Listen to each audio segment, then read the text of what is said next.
pessoal, meu nome é Sofia Fernandes e você está no meu canal e roda a vinheta!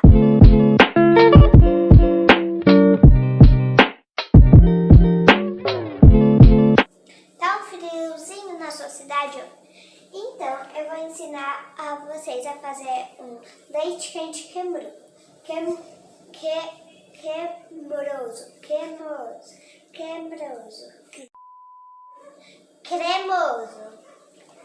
Vocês vão precisar de leite, Nescau, creme de leite da sua marca,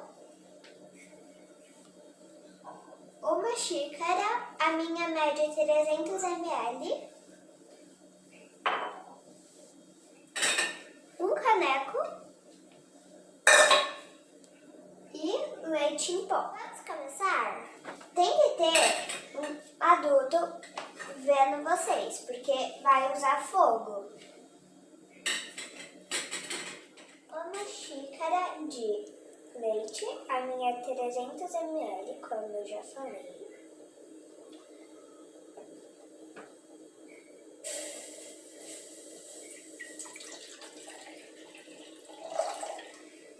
Depois, uma caixinha de creme de leite.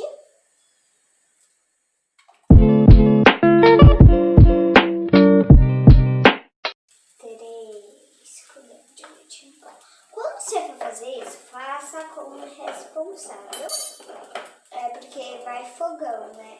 É perigoso você se queimar. E agora é só vocês mexer e esperar uns 2, 3 Gente, já tá bem cremoso. Agora eu vou botar o Nescau. 3 colheres de Nescau eu vou botar. Mas se você quiser mais escuro, mais claro, aí vocês veem quanto que vocês vão botar. De Nescau não tem medida. O que tem medida é quando fica cremoso, né?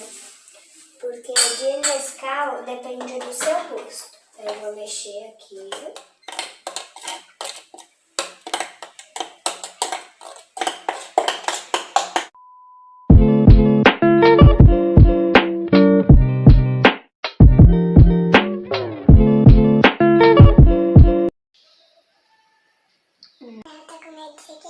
Tchau!